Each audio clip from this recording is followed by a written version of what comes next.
2018లో వచ్చిన సవ్యసాచి మూవీతో తెలుగు ప్రేక్షకులను పలకరించింది అందాల తార నిధి అగర్వాల్. ఆ తర్వాత మిస్టర్ మజ్నూతో ప్రేక్షకులను ఆకట్టుకుంది. ఇప్పుడు పూరి జగన్నాథ్ దర్శకత్వంలో వచ్చిన ఇస్మార్ట్ శంకర్ మూవీతో తొలి విజయాన్ని తన ఖాతాలో వేసుకుంది.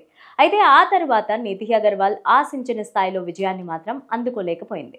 తెలుగులో వచ్చిన హీరో, తమిళంలో వచ్చిన సినిమా బాక్సాఫీస్ వద్ద పరాజయాన్ని మూటగట్టుకుంది. అయితే ప్రస్తుతం హరిహర వీరమల్లు, ది రాజాసాబ్తో ప్రేక్షకులను ఆకట్టుకునేందుకు సిద్ధమైంది. రెండు చిత్రాలు కూడా భారీ బడ్జెట్తో అంచనాల నడుమ విడుదలవుతుండటంతో నిధి అగర్వాల్ కెరీర్ మలుపు తిరగడం ఖాయమని పలువురు అభిప్రాయపడుతున్నారు. ఇదిలా ఉంటే తాజాగా ఈ బ్యూటీ ఓ ఇంటర్వ్యూలో పలు ఆసక్తికర వ్యాఖ్యలు చేసింది.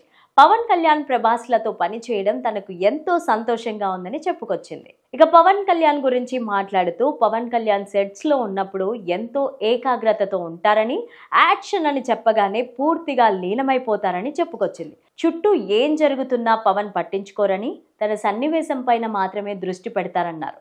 ఈ లక్షణాన్ని తాను కూడా అలవాటు చేసుకోవాలన్నారు. ఇక ప్రభాస్ ఎప్పుడు ఫన్నీగా ఉంటారని తెలిపింది. ఈ రెండు సినిమాలు ప్రేక్షకుల ముందుకు ఎప్పుడు వస్తాయా అని ఆసక్తిగా ఎదురు చూస్తున్నానని తెలిపింది.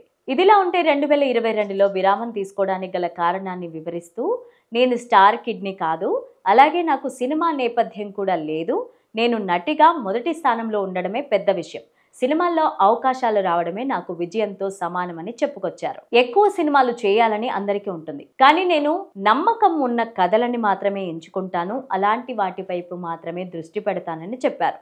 నేనేం హీరోని కాదు వరుసగా కమర్షియల్ సినిమాలు చేయడానికి. ఒకవేళ నేను వరుస సినిమాలు చేసినా నన్ను అలాంటి స్క్రిప్ట్లు ఎంచుకున్నందుకు విమర్శిస్తారు. అందుకే గొప్ప కథలను మాత్రమే ఎంచుకుంటానని చెప్పుకొచ్చింది.